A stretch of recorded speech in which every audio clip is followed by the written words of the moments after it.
Good afternoon. I'm Barb Stein from Trail of Johnson County, and today we are co-sponsoring this event with the Iowa City Public Library. Therefore, it is being live streamed and recorded today. I'd like to introduce, first of all, Trail has been having sessions for the last month. Many of you have attended all of them about issues related to conversations with your kids, figuring out what wishes you have in life and how you want to live these years, what to do about things. Hospice people talk to us. Johnny talked to us about getting our houses in order and getting them adapted for us. And Sarah Neary came from Oak Knoll to talk to us, too, about things she's noticed about people who don't have good plans. So those of you who have not been in those, that's kind of what we've been doing. And then we have Shelly for our final fourth session. And he would concur that getting your house in order is very important.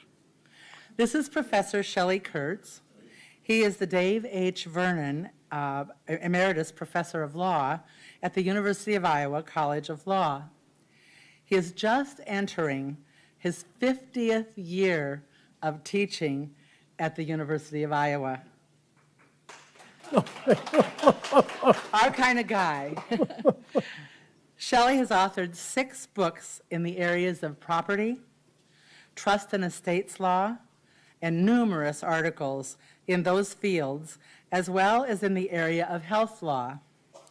He taught health law at Iowa for nearly 30 years, and he is the author of the Uniform Anatomical Gift Act, which is the law allowing people to donate their organs for transplant purposes.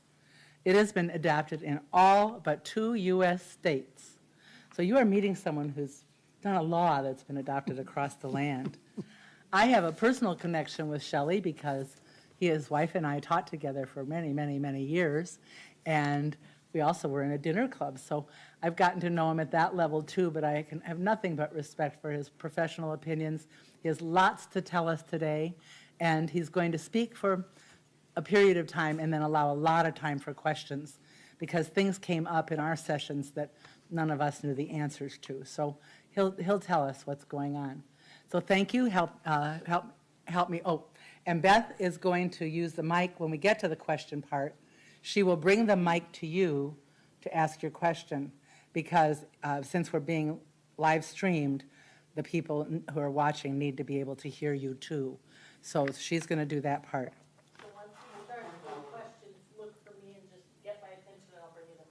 Okay, so let's welcome Shelly to our group.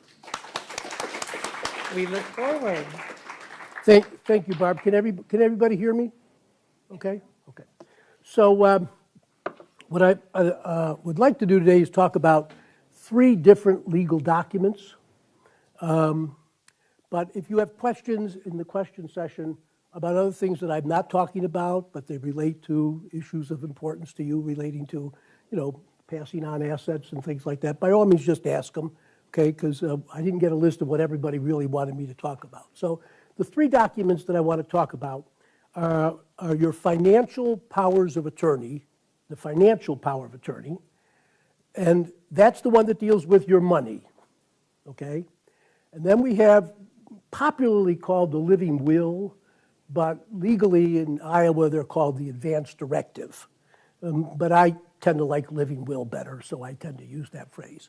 And then the third one is the durable health care power of attorney, the durable health care power of attorney. And these are all documents that I would hope attorneys now treat as part of the boilerplate that they do when a client comes in for an estate plan. They say, you go in, you always think, well, I got to dispose of my assets by my will. Well, of course. But there's a lot more to this because estate planning today is not just planning for death, it's planning for life, your life. All right, because look at the figures. The figures are we're living longer. Okay, I'm 80 years old. I never thought I would make it to 80. And so, you get to a point shortly after retirement, if you haven't done it before, where you start to think about what am I going to do for the next 20 years or the next 25 years. You may make it, you may not, who knows, but there's planning that's involved. And so estate planning really is designed to get you through the rest of your life and then to decide what happens to your assets after your death.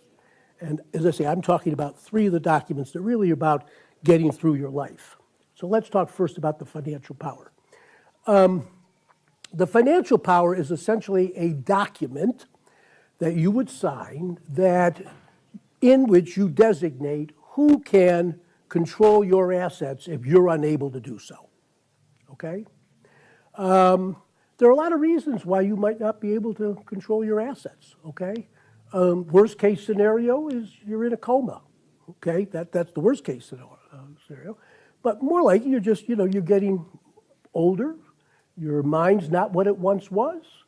You recognize this, or you don't recognize it, okay? But you think, well, I think maybe it's coming to me in the future when it's actually on you now, all right? And any way you slice it, you need someone at some point to help you. And then sometimes people just don't like to have to deal with. They've got a child who they're happy with that could do this for them, and the child's happy to do it for them, and so they want to empower somebody. The way you do it is you simply sign a document that says that, and then you can make this a condition, what we call a conditional power, okay, or an immediate power. The immediate power is basically you and whoever you name have control right now, okay? So literally, even though you're perfectly able to write a check, does anybody write a check anymore? Okay. If I ask my students that question, no hand goes up. In fact, I wasn't even sure if they had checking accounts. But in any event, the immediate power is where you and whoever you name as your agent, that's what they're called, an agent, has power to write your name on a check. Call up your financial planner and say, sell this, buy that, okay? They can even sell your house if you happen to be living in a home, all right? The springing power is one that says, I want so-and-so to be my agent, but only if I'm unable to carry out handling of my financial affairs. Whenever you have that kind of document, the springing power, you need to make sure that the document sets forth the test for how it will be determined that you are not able to handle your financial affairs. And basically, you probably don't want your agent being the one who's doing that, all right? So who's the likely candidate? Well, it's obvious, your physician, okay? And so typically they're going to say, if my physician determines that I am no longer able to handle my financial affairs, then I want, and then fill in blank, okay? Who would that person likely be? For most of us, it's a child, okay? But not always. Many of us don't have children, okay? It could be a friend, it could be a relative, a sister, a brother. It's not for us, okay, I may be wrong about the group, but I don't think it's any of our parents, okay? But at least I assume most of us are in that boat. If you're not, congratulations, because you got a long way to go, all right? So in any event, you designate this, okay? Now, one of the problems with these documents is that even though the law clearly provides that if you follow the legal document that's in the statute, the statute's the Uniform Power of Attorney Act, there are a bunch of fusspots out there, like local banks particularly, or they're often the one, but it could be brokerage houses who want you to use their own form, okay? Their lawyers have designed a form for them, and so when you walk in with your financial power, they're going to say something like, no, we won't accept this. The law says they have to, but what are you going to do, bring a lawsuit? No. So they'll often say, we want everything standardized for all of our clients. We want you to use this document. So if you wind up with a financial power and you hear that, don't be shocked, all right? And so it may well be you'll have a financial power, and then you'll have a form that was provided to you. I'll use the bank as an example, that you'll sign. If you do this, please make sure that the person you name as your agent to the bank is the same one as who's in your general power of financial power. You don't want to have two different people claiming that they've got the ability to come in and deal with your assets. Obviously, the person you name has to be someone you trust, all right? So be aware of that. And so we all have to have, hopefully in our lives, a person that we would trust with this, because it is a fiduciary relationship. It's a fiduciary relationship. They owe you, whoever you name, the obligation to act in your behalf and not their behalf when they're exercising powers under your financial powers. So just be aware of that. And I'll leave that now aside and talk about the advance directive, okay? So I'll do a little poll here. How many of you want to die in excruciating pain? Okay, all right. I've never seen anybody raise their hand, okay? And essentially that's what the Declaration is all about, the Advance Directive Living Will. It basically says, if I'm diagnosed with a terminal condition, or if I'm diagnosed in a permanent vegetative state, they don't use that phrase. Doctors hate the word vegetative because it sounds like broccoli or something like that. But nonetheless, I'm a lawyer, and so I don't mind using it. And I particularly like using it with doctors because it annoys them. But basically, if I'm unable, if I'm unable to function, I'm in a permanent state, okay, or I have Alzheimer's or whatever it is. But the statutory form is very general. If I have a terminal illness or in a permanent, I think they say permanent coma or something like that. I don't want to have any life-saving support administered to me, but I do want to be pain-free. Okay. And lots of people think, well, that I want to sign that. That's fine. And it sounds nice. By the way, and there are some people who want health care administered to you no matter what your condition, then you don't sign that document. All right? And there are people who basically said, the Lord will decide when I'm coming, and I don't, do whatever you can to prevent my passing. In any event, this is the critical thing about it. This document is not requiring anybody to do anything.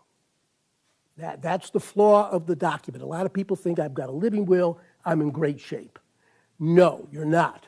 Okay? It is simply an expression of your desires to the medical community and to your family, which no one is legally required to abide by. Okay? Why do we have them? Well, it's a historical problem, okay?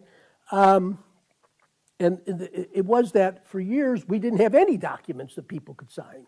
It really isn't until the 50s, the 1950s, that we started thinking about this problem as a society.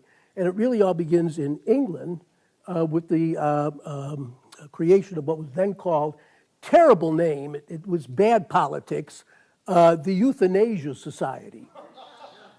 Okay? And needless to say, imagine what our politicians do with that over here. Okay? It seemed to work over there, but it really ran into problems here.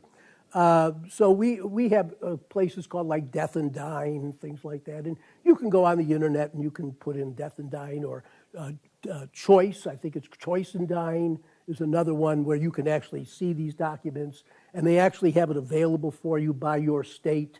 All right. But the critical thing to remember is because you sign one of these, no one is legally required to comply with it. All right. It helps make people feel better.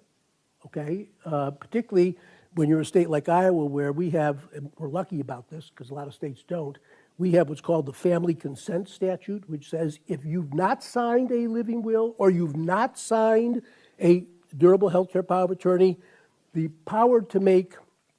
legal power to make health care decisions for you when you're incapable of doing so is set forth in the statute. And it's what I'll call the list you'd expect, my spouse. If I've got no spouse, then it's my kid. So we're lucky to have that here, all right?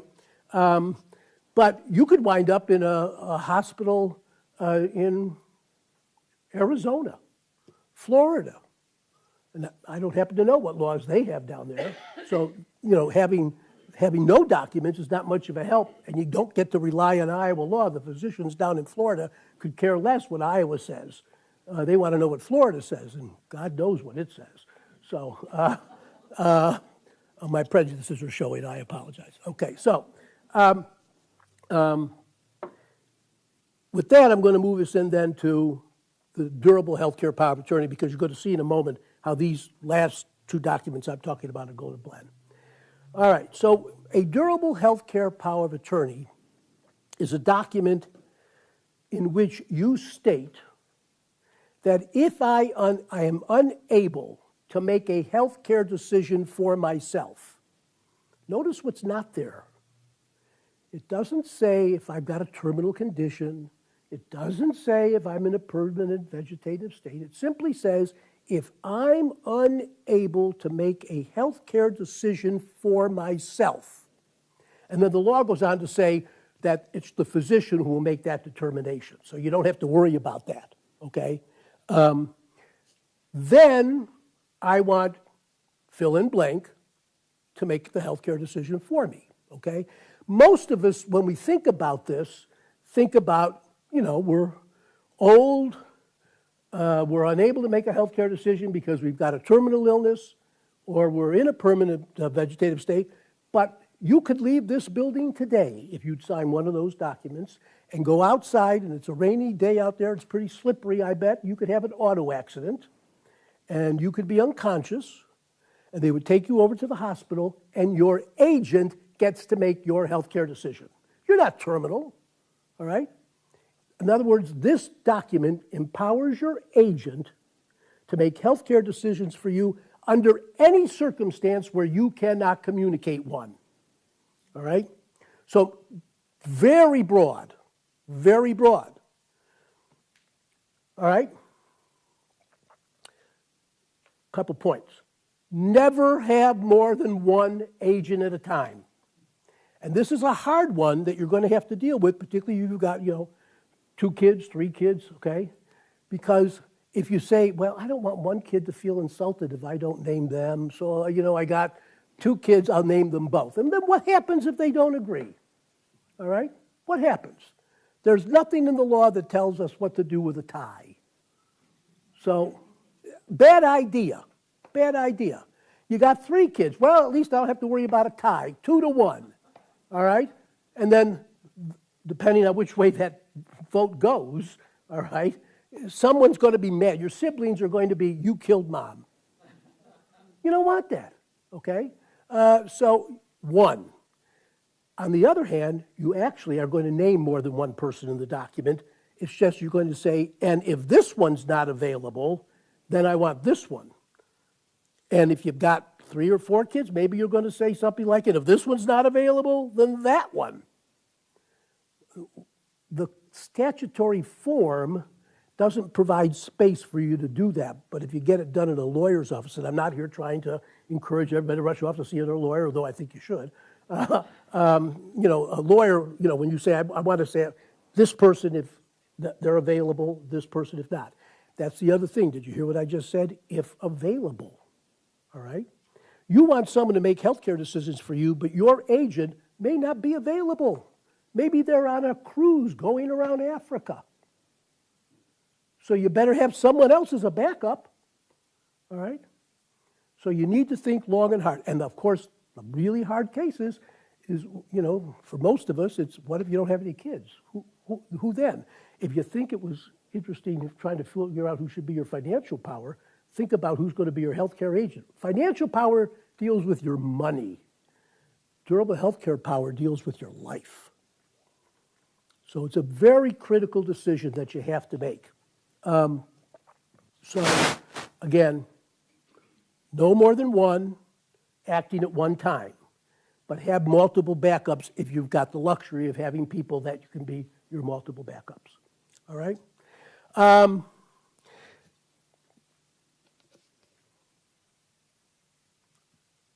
does the agent make a decision?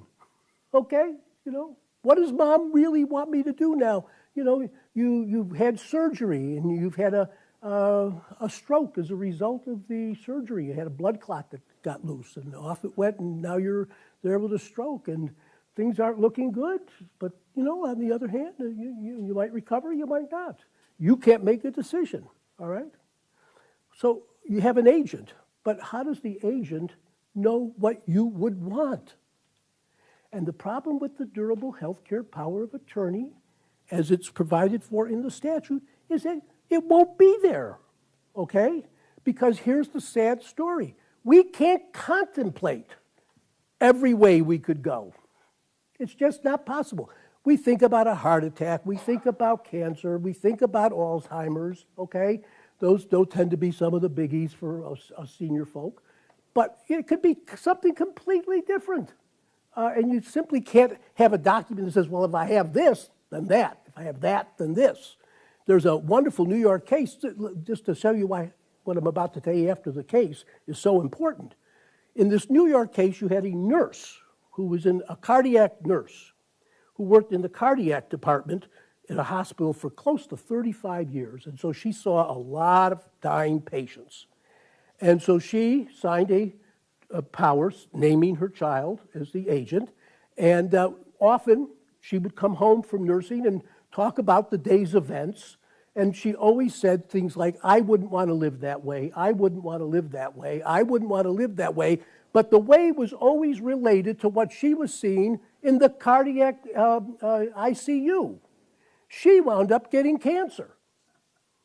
And when she had a very similar problem that she could have had in the ICU in terms of, her condition, if she'd had a heart attack, the court says, well, all of those things related to if she died with a heart attack, not if her illness was cancer, and therefore we don't have to respect that.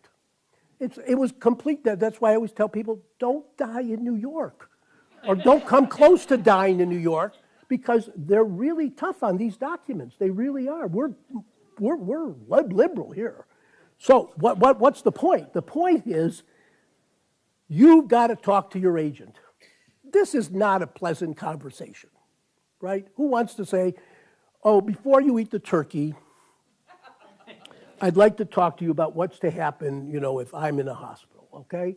It's not, but it's a necessary communication. I would even say it's a mandatory communication. In fact, it would be terribly unfair of you to name someone as your agent if you didn't have that conversation with them, because it solves two problems.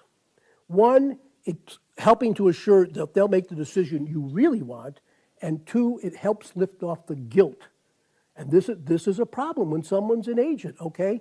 I told the doctors to withdraw life supports from Mom. I killed Mom, okay?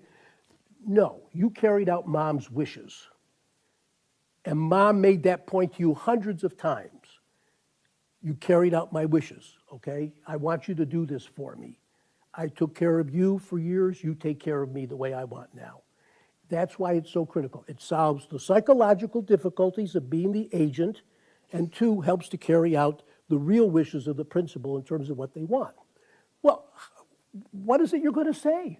Okay? You're going to say, well, I don't want to be on a life support system. Well, do you really mean that? Okay? Some people are on a life support system for 5 days, some are on for 10 days, and some are on for life. All right? You need to have these conversations. In other words, maybe you don't want to be on a life support system if the physician says, this is the best that Mom's going to get. By the way, guys, why do I keep saying Mom? Because actuarially it'll be Mom and not you. All right? Okay, the women survive the men. You know that. All right, so different perspectives. If the doctor's saying, this is really going to be temporary, well, Mom really never wanted to go on a life support system. Well, did she distinguish between temporary or long-term? Well, we never had that conversation. She just said, no life support systems.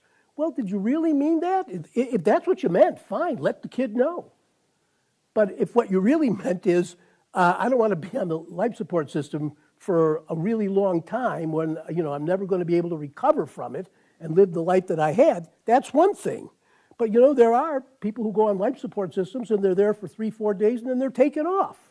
And you sure don't want in day 2 for that patient for the kid to say, Mom didn't want to be on a life support system, pull it. That's not what you really wanted, all right? So you have to have these conversations. So years ago, I wish I had done this, but I didn't. Someone wrote an article that really meant a lot to me, and it's called Setting Out the Values That You Have. Why is it important you be alive? Okay? What is it you really want out of life? Some of us would never want to be a paraplegic. Some of us would have no problem. Some of us basically want to make sure that we're always in the condition to bathe ourselves, shower ourselves, go to the toilet ourselves. These are called the activities of daily living. And some people said, if I can't, I don't want anybody having to help me go to the bathroom, all right? And then, hopefully the kid says, well, if that's the case, are you telling me if then something happens to you, you don't want us to save your life when it's savable?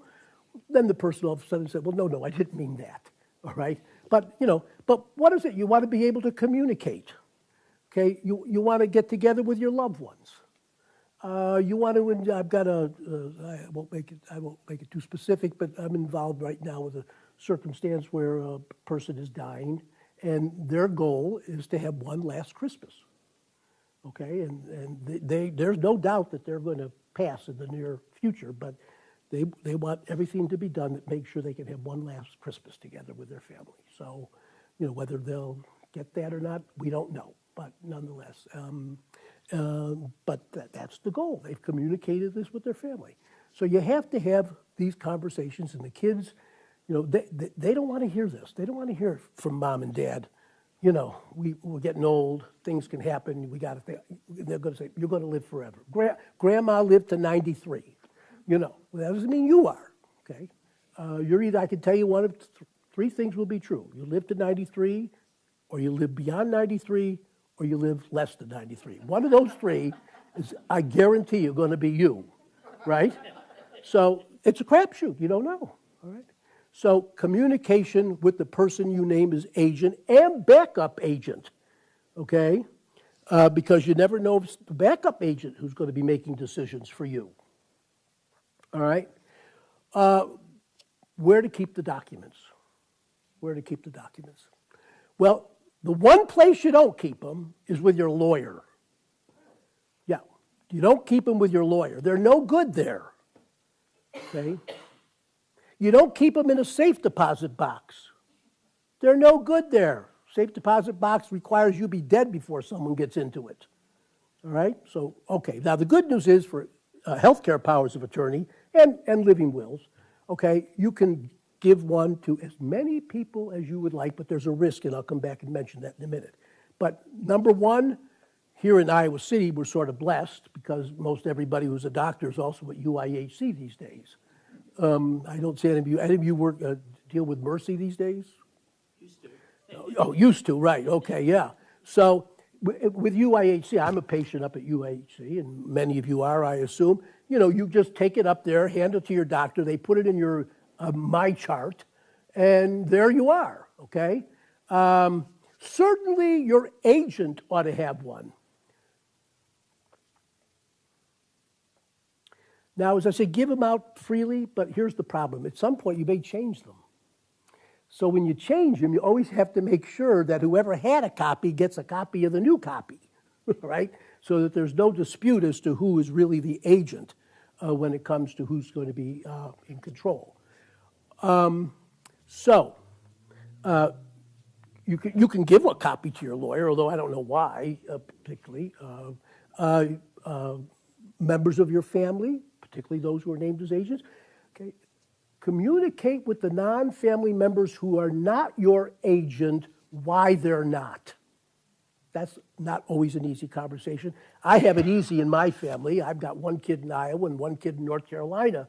And so, what good is it to have the North Carolinian when I'm here? So it's easy with the one in Iowa. But, if you've got kids who all live around town here in Iowa City, which most of you, I guess, don't, and you name one of them, the others are going to want to know why you didn't name them, okay? And you have to give them a reason that makes them feel okay, because you don't want the kids mad at each other about this either. So that's a very important conversation to have. So, doctor, spouse always, okay. Lawyer,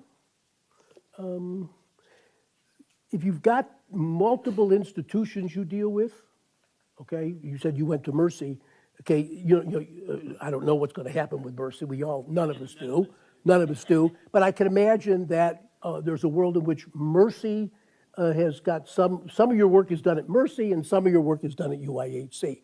If your document's on file at UIHC, it's not on file at Mercy. So if you've got basically different doctors working in different hospitals, then each one of them ought to have a copy as well.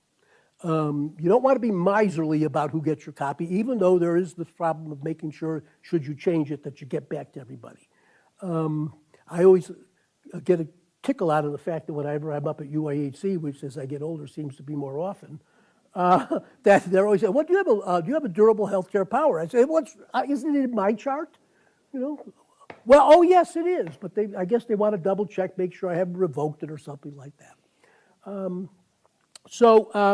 That's it for durable healthcare powers.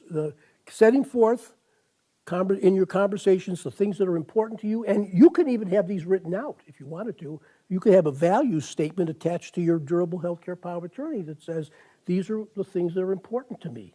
And if I can't do, the bulk of these, or however you wish to express it, and then I'm in a situation where the question is, whether or not, you should administer life-sustaining procedures, I can tell you now I really don't care. I think a good example is CPR for your heart. A lot of people basically, they're already suffering from a major disease from which they're having lots of discomfort and lots of pain, and they're sort of praying that either they need a CPR and, and don't want it, of course, or they get pneumonia. So there are a lot of reasons, and we all have different perspectives on this. My view is not going to be your view. So with that, I'm just going to stop and open it up to questions, which brings you back to our room here. They have to have the mic by you because it's on tape or something.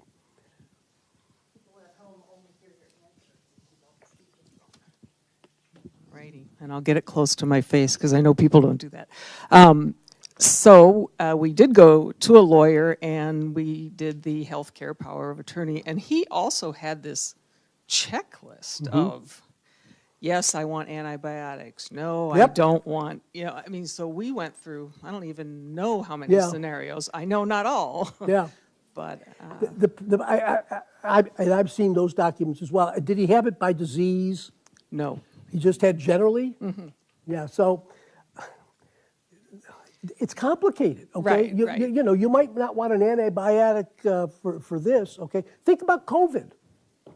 A perfect example, you get diagnosed with COVID, you're taken to the hospital, but my symptoms may not be your symptoms, and an antibiotic will work for you, but it wouldn't work for me, okay? You've got some underlying conditions. That's the other problem with this list, okay? For example, I'm very open about myself, so I'm on Eliquis. I don't know how many of you are on Eliquis, but I'm on Eliquis. There's a whole bunch of things I can't have, all right? And so each one of us is different, so I understand the point, but go ahead. That's all. I was just going to say that if you have those conversations, some attempts, right? Yes, some attempt. That was very good information because we have all our stuff in a drawer in our desk at home. I've told my daughter, with your doctor? She's yes. Oh, with your doctor in the my chart. But I have not told, my daughter and I have had the conversation that she is, and she generally knows what we don't want, but she doesn't have a copy of that. She should. So, right. Yeah. Right. Okay. Thank you. Yeah. When I was teaching health law, by the way, I used to print up for my students a little card the size of your license, which says on it, I have a durable healthcare power of attorney and so is my agent. And contact this number. And that was because I wanted them to see what they might do for a client, particularly because it's great if it's in my chart, but again, you could be on the road in Oklahoma. when you really need it. So having something in your wallet, because none of us are going to carry our durable health care power of attorney in our pocket, right? It's, it's long and it's, well, so having a little card that says who your agent is and where they can get a copy is a good idea. Hi, I had a question, and it was, sorry, I had a question, and it was regarding, like, it kind of goes to both the power of attorney for financial and the healthcare, because, obviously you could be, have a terminal illness, let's say, but you might have a life expectancy of a year, but then, like, within the month, you might have some sort of accident which makes you unconscious, but you could recover for, and still have 10 months left. How does that work, and how does it work, like when does it revert back to you? Like, let's say you are in an accident and you have, you're sick and you're in the hospital, and then 6 months out and you're fine. Mm-hmm.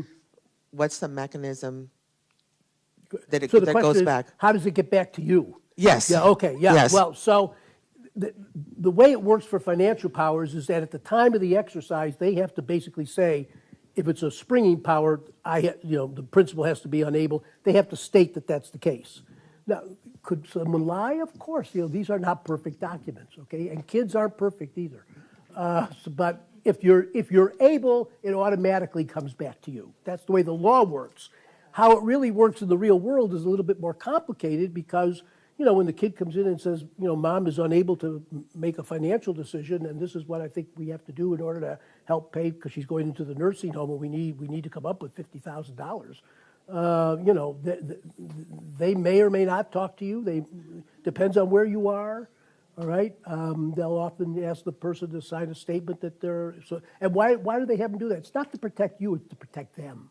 Okay. So when they give you the statement that says, "Is your principal incapable?" and they say yes, now they've got a document that they can rely on. Should you have been capable, and you come after them, and they'll say, "Well, your principal, your agent signed this, and we acted on that." We assume truth-telling. But the law is it comes back to you, all right? And that would be true for your healthcare power of attorney. Healthcare is a bit more complicated, in fact, because you could be in a hospital and perfectly clear one day and able to make a decision, but not the next day, and then 2 days later you're fine, all right? And so that's dicey, okay? But we rely on the medical community to tell us whether you're capable. And you have to be fearful of one thing, although I hope that this doesn't have, sometimes doctors have a hard problem letting a patient go. And they may not like the decision the agent's making, and they think they're making the wrong decision. If the doctor thinks that your agent is making the wrong decision, they do have the ability to go to court about that. And they will, okay? It's not that the kid's making the wrong decision for a bad reason. It's just they can't digest the medical information. So at some level, the medical community really does control this when you're dealing with the healthcare power.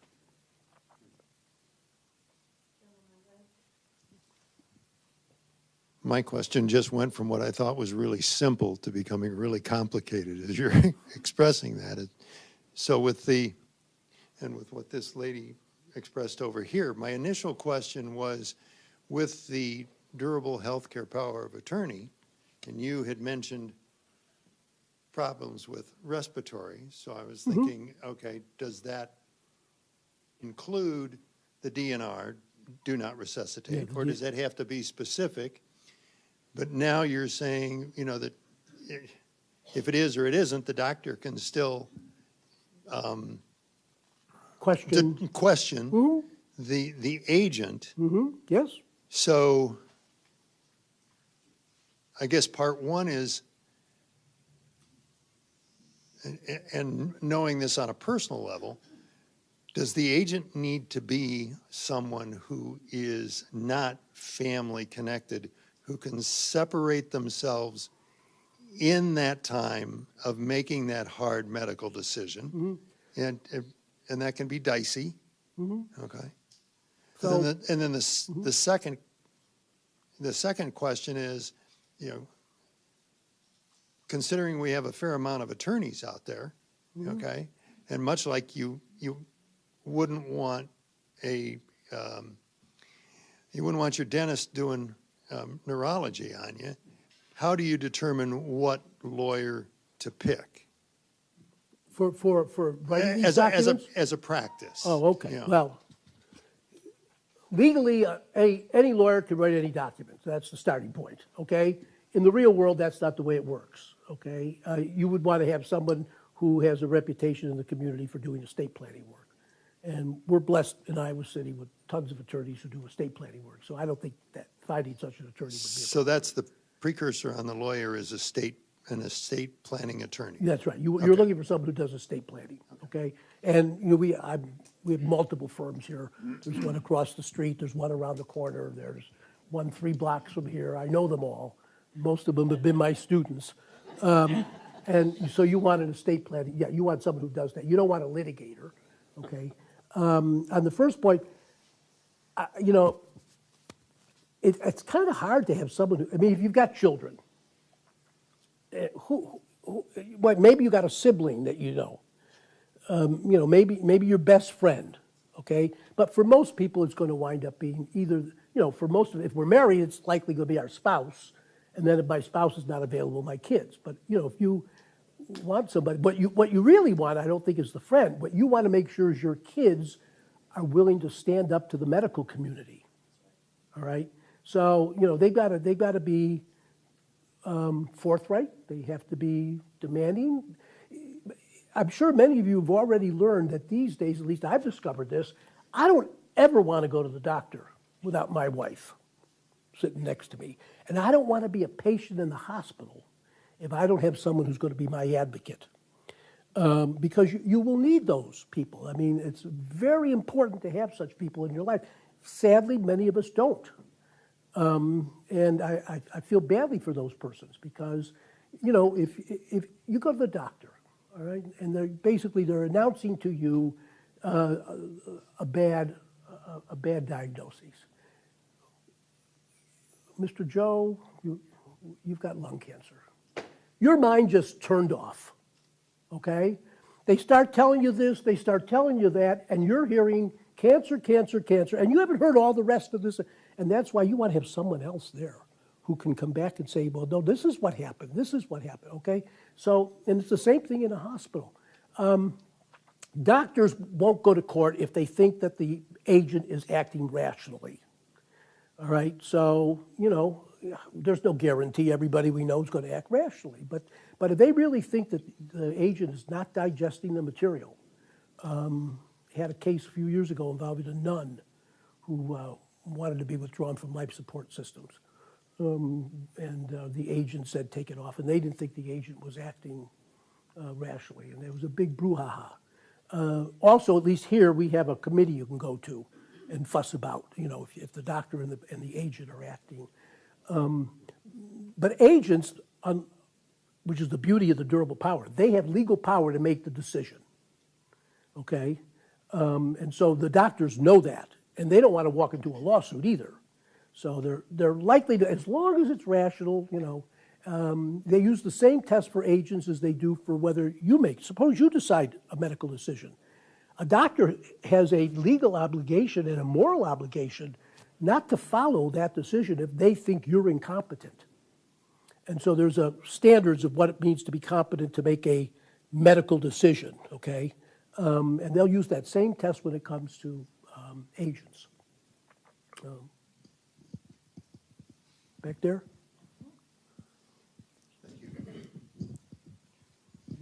Where does organ donation come into play with the medical power? Do they have the ability to specifically write it in, or is that at the? Well, okay, so it comes in, first of all, it doesn't come into play at all if you've already signed up during your own lifetime to be a donor. But if you have not signed up, the number one person who can donate your organs will be the agent under your durable health care power of attorney. They are ahead of the spouse, they are ahead of the children, they're ahead of the parents, siblings, grandchildren. So the number one is the agent acting under a durable power of attorney. So for persons who have not signed up in their lifetime to be organ donors. It's the agent under the power of attorney, and then there's a list that's 11 categories. And is that what you were asking? Yes, Yeah. thank you. Yeah. And by the way, since you mentioned anatomical gifts, I encourage everybody. I mean, we tend to think as elderly that, there's no use for us. But that's not true, okay? Because it's not, they're not likely to want our heart and, our kidneys and all that. But skin, bone, okay? These are things that we can donate, okay? And even, I read a few weeks ago, a 74-year-old person's kidney was used in a transplant. But most seniors, we pass away from things that, make us ineligible. Cancer being an example, okay? And we don't usually die the way most of the preferred donors die. The preferred donors are the ones you see on the bicycles without helmets, the donor bikes. Okay, that's usually not us. So, but I encourage people to sign up. The Senior Center has a program called Honoring Your Wishes, where you state that. Is that a legal document for your... I'm unfamiliar with it. Is it a living will? I mean, is it a durable healthcare power of attorney? I don't know. That's Okay, was my I'm question. completely unaware of the, yeah. I was told, here, I'm sorry. I did Honoring Your Wishes 5 years ago, and I was told by my attorney that it could take the place of. Is it a document? Yeah, it's signed, Oh, it's okay. notarized. Okay. It's signed and notarized. Okay, it's a notarized okay, but what does it do? It states things that are important to you? Yes. Yeah, absolutely. And there's a place where you can put in being a donor either Sure. of organ, body parts or just your body. Sure, for science. For the Research. medical Yeah, med students. yes. Yeah, okay. Anatomy. Yeah. It's the anatomy class. Okay. Yeah. I have a question about the interaction between you, your health care provider, and long-term care insurance. Oh, yeah. So, And the question is? well, who gets to make the decisions in that scene? Decision as to whether you need long-term care? Well, no, you've got the insurance. Yes, that's where it would start, would be, do I need to go into some sort of care? Right. And Go ahead. And then who decides that it's Insurable. yes? Oh, okay. Well, all right, the sad story is ultimately it's going to be the insurance company, and if you're unhappy, you'll have a lawsuit. But put that aside for the moment. Okay, so your long-term care insurance is typically triggered by how many of the activities of daily living you can or cannot do.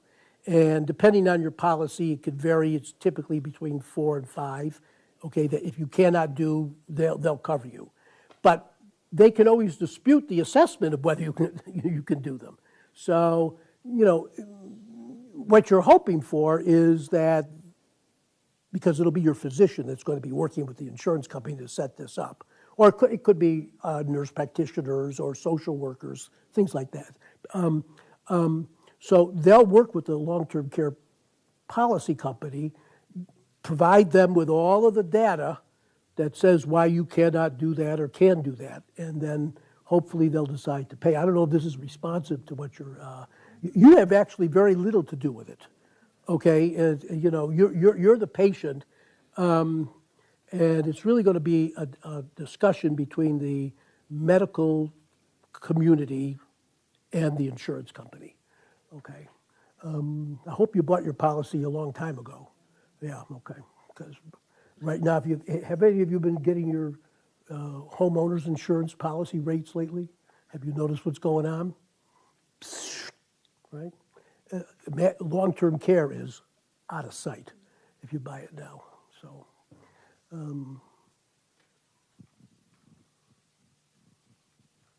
Yep.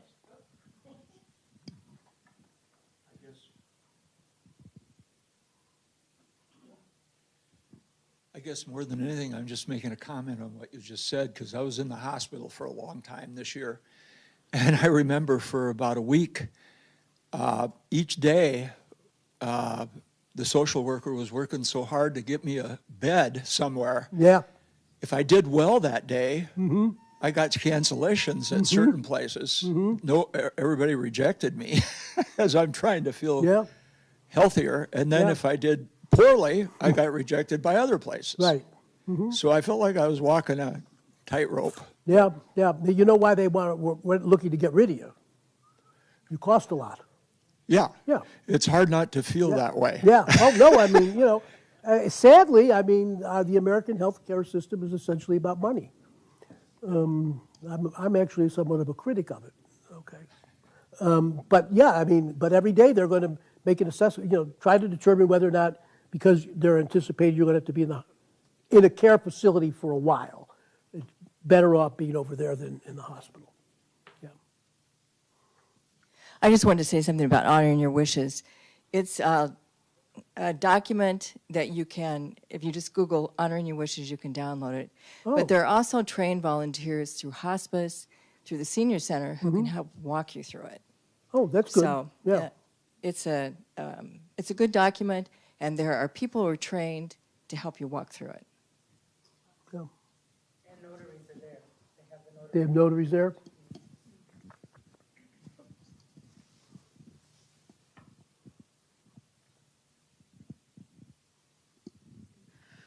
So mid-COVID, I went to an attorney to do an advance directive, and as you suggested, all three were recommended. So, but one thing that came up, and I'm not sure which or all they applied to. So I'm in a case. I'm not married. I don't have children. I do have sisters, and there are a lot of us. So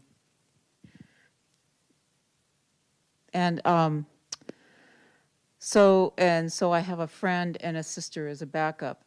Part of the reason there, and this is where the question comes in, he said, if my sister who is out of state, when you go out of state, things get complicated. And I wondered if you could elaborate on that.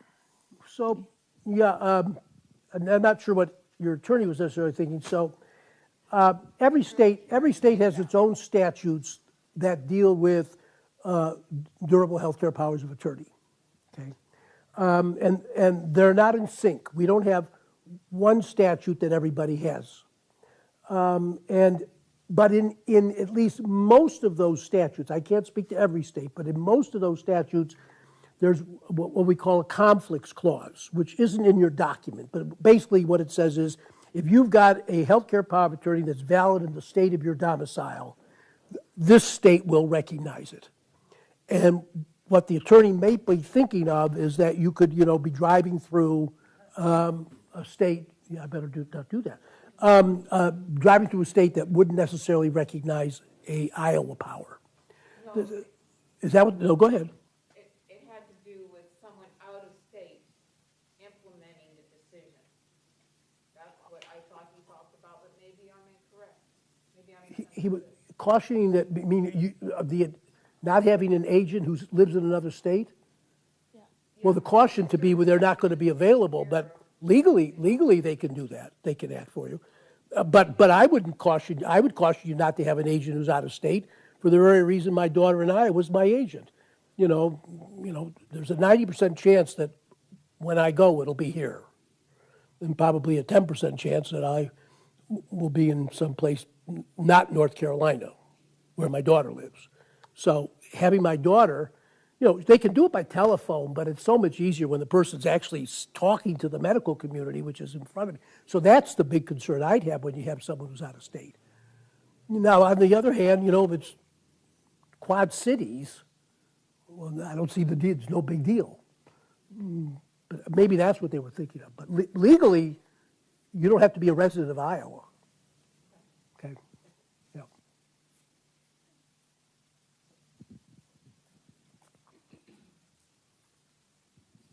So just to add to what you've been talking about, these agents, I live alone. I'm not been married, don't have kids. My brother lives in Florida, and he's currently my agent. He's got medical background, for one thing, so that helps. And I've had him when I've been in the hospital. I mean, I've not been on a lot, but, you know, I had him on the phone talking to the doctors to help me, you know, with the terminology, because it's, yeah, you're right. It's in your head, and it's like, I don't understand what they're saying. I mean, because when I used to go with my mom, I used to be there writing down everything. You were the squeaky wheel for your mom. Right, Yeah, right. absolutely. So I've, you know, with everything that we've learned these past few weeks, I've been, you know, rethinking a lot of this. And so, you know, I'd reached out to find out, you know, who should I talk to figure out what's, you know, possibly should I have somebody else instead of my brother as my agent? And I was recommended by Kaylee at the library to talk with Quarter Care or something about they might be able to advise me on, you know, what to do in my circumstance. Yeah. Well, one, you might talk to your lawyer. That's one possibility. And they may have an idea, because the selection of your agent is sort of like the selection of your executor and the selection of your trustee of a trust if you've created a trust. And, you know, lawyers can help fill in. But I think you've got an issue here, because you don't seem to have any other family. What I'm hearing is your basically your closest family's in Florida. Right. By the way, I would keep my brother there, because you told me your brother was a doctor. So that's probably a good thing. Yeah, he has Medical background, okay. Public health. Yeah, okay, yeah. So, you know, and there is the phone. But you don't exclude them because they live there. It's not preferable in my view. Okay. But that changes when they've got other qualities. I would have my brother-in-law, who's a neurologist, who lives in Louisiana. I'd be happy to have him, okay, even though he couldn't personally be here because, you know, he's tenacious. But you talk with a lawyer. I mean, you know, I don't have an easy answer for you. Okay. Okay. Thank you. Yeah. Okay. We've got time for one more question. Anybody? Okay. Well, we'll do two. Do two. This is just a quick question. So we're all aging. We are. So when you Thank you think for telling me. about your agent, Yeah. I mean, you have your husband, who's not, you know, a young thing either. Oh. So, you know, how do you decide who's to be that agent? Do you select your aging husband or a family relative who's not as old? Well, how's his mental state? Let's hear it. Come on. I know you read a lot. Yeah. I mean, that to me would be okay, you know, if I'm not naming my spouse, I want to make sure my spouse knows why. Okay, because every day we have to have dinner together, right? So, but you know, it may be that the two of you think really neither of us wants to be the agent for the other. We would much prefer to have our son, daughter, or some other relative. But I mean, you know, I think it'd be kind of hard not to have your spouse. But you know, when your spouse has got issues, medical issues, then that's a burden you don't want to put on your spouse, too. So every family has a different circumstance they have to deal with. So I can imagine not having your spouse, but I think your spouse, you seem like a reasonable person to be, right? Yeah, you explain. Don't tell me. Tell him. You know, most of the time. See, yeah. Yes, I was able to find on the UIHC. You're pretty young for this group, by the way. I just thought I'd mention that. My husband and I, we don't have children, so that's kind of where we are. But I was able to find on the UIHC, they do have documents for advance directive, durable power attorney, and the honoring wishes document is also there. But my question is, for the financial power of attorney, is there a document out there that to get an idea before heading to the lawyer's office? Yeah, just go on the web Okay. And put in durable financial power or durable power Okay. of attorney, and you'll get plenty. Right. But so don't sign it without talking to Yeah. the So just like we need to have credible resources for our health decisions. I'm a nurse. What is a credible source for the right financial power of attorney for is it state specific? Do I have to have a specific Iowa financial form? Or In theory, no, because remember I talked about that conflict provision for healthcare powers? Well, it also applies for the financial powers. But having said that, there's the law and then what other people do because they don't like the law. So if I will tell you, what I hear episodically is if an Iowan walks into a bank in Florida with an Iowa financial power, they're going to tell you, no, you have to have a Florida. Sure. Okay? Okay. Okay. They don't really have to, but that's what they're, because they want their language that they're familiar with. They want standardization in the documents that they have to leave so that one clerk can look at another clerk and say, yeah, we know this is the rule under their durable power because they've used the same form. So, but you so can find really these on the kind web. of any form that is covering what you think is I can't say any appropriate. form because some are good and some are bad. Okay. Okay. How do I find a good one? But you said you just wanted something to read before you went and saw your attorney. Sure. So therefore, if it's bad, the attorney can tell you that. Okay. Yeah. All right. Very good. So I'm not Very going to good. tell you it's good or bad. Perfect. All right. That's not a trap I'm going into. Do you know, does the University of Iowa Law Library have, or the law school Have forms? Yeah, durable power attorney forms? I don't know that they do. We usually don't have forms. Okay. Okay. That would not typically be what we would have in our library. But getting it on the web is so simple. Yeah. I mean, just put it in, and there are a lot of forms out there. Yeah. Another place you could look, if you go to Uniform Law Commission, okay, and you get there's a website, and then it'll say statutes, and look up the power of attorney statute, and I think there is a form in that statute. Okay, and so that would be what I would call the best form you can get. Thank you. Yeah. So one last, yeah. Oh, Okay, I'll just throw this out because it hasn't been mentioned. But when my mother's time came, she had all of her papers set, but they weren't recognized in Washington, D.C. because they were over 5 years old. And they did that because they said there is so much fraud now. And we haven't mentioned fraud at all. And that's something I think we should all be aware of. Yeah. But they said because there's so much fraud, if you have a durable power of attorney or whatever, you should have it renewed every 5 years. But that's in Washington, D.C. And I'll just throw that out. Yeah. I'm sorry to hear that. But, yeah. Okay. Whoop, you dropped your. Well, thank you so much, Shelly. This was wonderful.